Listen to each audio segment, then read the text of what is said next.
Vinh chị nghe ô cái tiếng lại chi lại phát đúng không?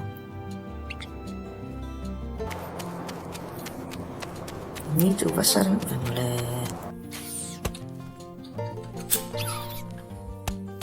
thôi bị lòng mấy lăng ai xía đúng lại trở lại là thọc bị lâu tắm ta có nằm lại cái chỗ cái thọc nó sẽ biết một các bạn này mấy họ là thế bây giờ cái thọc nó sẽ bốc cả cho là đóng lóc tiền vậy nên mình cần xin trước này tiền ấy tuổi mà ní ấy tuổi thằng em ấy nó bốc xía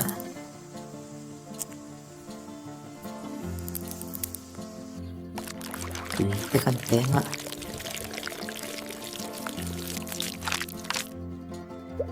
đầu trong điện thu mèo nó còn triệt ta văn hóa em trong ta sụp mấy lên nôm đó mà nghe cái bông ta bỏ hết nó té sọt thấy chết tổ mày và hàng trả số ta kèm ó có vay mình té chụp nôm đó mà nghe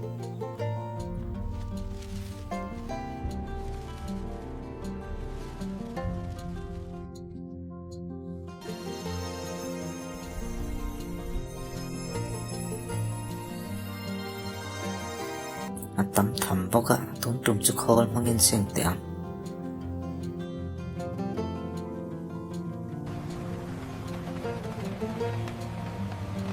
khô chút chắc chắc bèo lé mấy à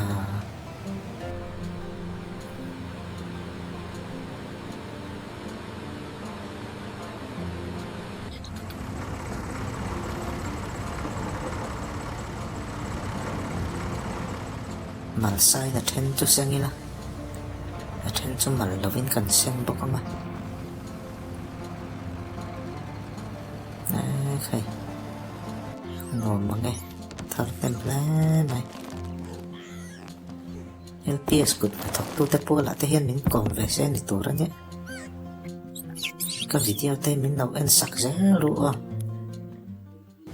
你做實嘢未啊？係哦，個罩咪當諗咧。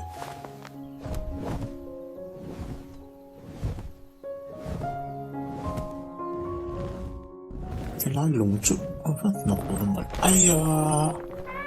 ông phát em đừng nên nói chuyện lỡ có đập nắm tè lòng mấy à ông văn nói ô nó cười tu cái văn mà mọ tắc em thì riêng người ta sai à kể tới chút và thì nó sẽ về và đặt mèo về tin người tia thì khăn lâu cầm lóc lạ motor ka pala ka puro hong cho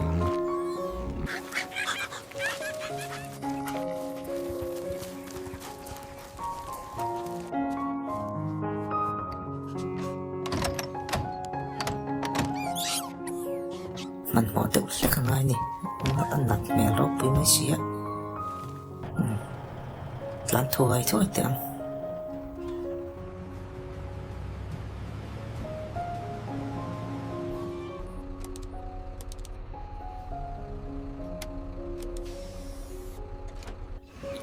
khôi mangin khai cáo lò lôi lại mà tôn không ai ăn lọt tẹo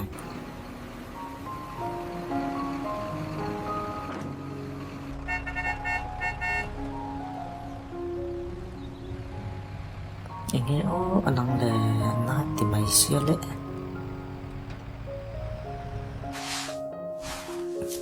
lâu lung ai đấy rèn sủa cắn tua mà ngã đầm đồi tới cắn nói ngã đâm vắt mày ini tak tram om sia itu kavala lok nge o rit mange o pumpu ya lian om sia pek chang ngai don ni hale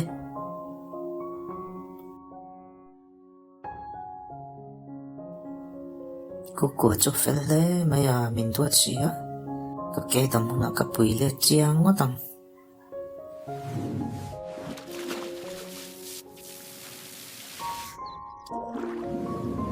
nè cái lại tới bộ chân bắt chặt tội cái món này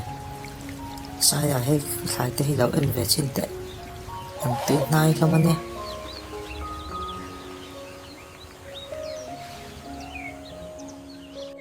Cô mình bữa nào rong cái lon tắc cái rất này thì phải lẽ mày mà sao nó lao tung thú gì làm cho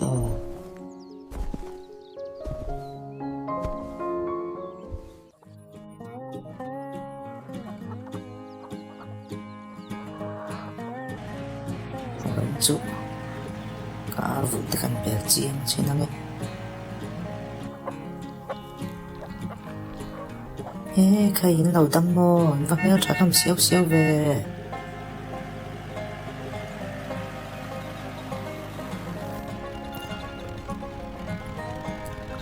anh lầu tươi không anh ô anh tùy bom tê anh em xin tiếng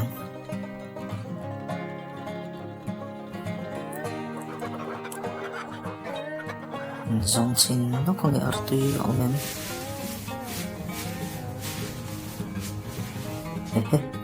cái tao hiện lâu ôm lệ ta rằng mấy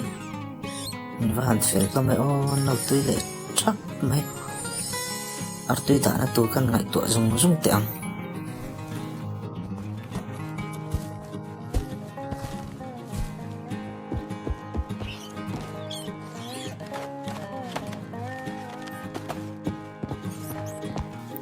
thì hiện anh bảo mà hiện gần ta cho mọi người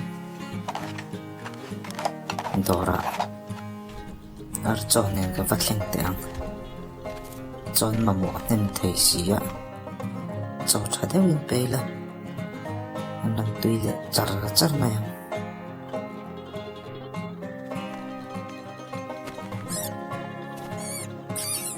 cứ thằng chua mà Dora cái vật bê nghe làm char bu hey ar chon nên linh là cái tia cái khai tự rồi mày nó phải thoát cho nó khai ở cho tổ chỗ anh nghĩ có lệ phật mấy nghe anh ar te chân lâu mang cho anh cho tụt cái hòn sặc lệ xí á khâu lệ anh cho tụt ấy chắc rồi lâu mềm thuyền oi bốc á cái tuột dễ làm chơi lâu ấy chắc rồi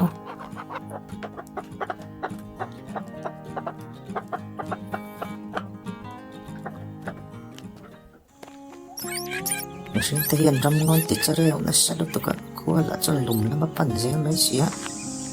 tuy nào là thêm dễ bọc xí khá mồ các tỷ riêng khá hệ sáng hạ tập hình tuyên khám lỗ á anh thị phản đô nó nỉ anh thị má ngay gần trần quý vắt tẹng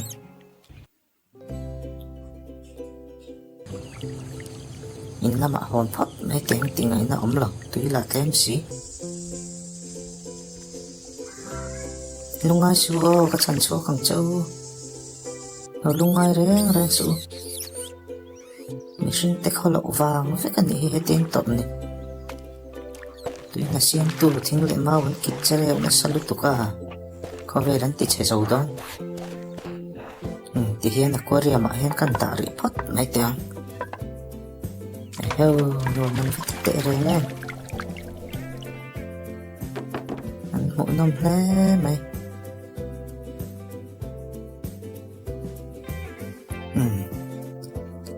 tuy khổ xiêm phát tăng ai nè sang hạt chén là tuồng ăn đầm có chỗ ăn lấy lại phát đi là cho ta chọn tùy khăn tăng à thọc thôi tiếng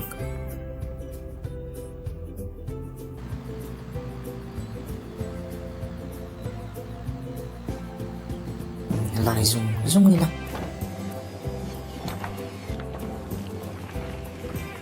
lại rõ hơn là chọn sắc ngà khăn tăng à cái mà anh ngày phần tùy khăn hay lâu ngã tí chi đó nè mày khăn lên mình xin tế bốc khi nè bồi sao nè không biết lại là không xí rõ tê lấy vô ngân bậy nên nua lìa nụ cha tê ông nó tụ rắm là vin lìa tên baya anh phiên phur lộc quan tua ra nè cái ô ring ngay nó phur chắc đấy mấy à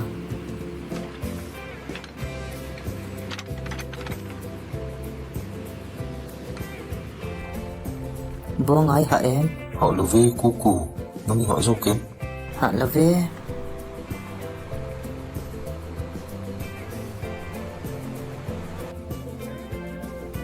tôi đã chân tùy đã chân toàn o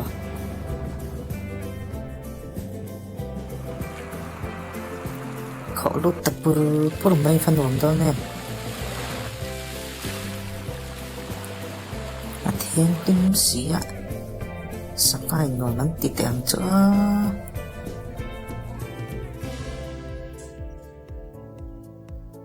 lính tập bùm mày khơi nghe sáng ngày tới các khăn văn là chua các nghe tại hiện tập đô tì la trả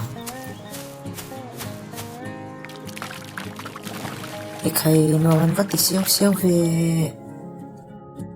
anh thì tuột cả chán cho khăn lom lé mày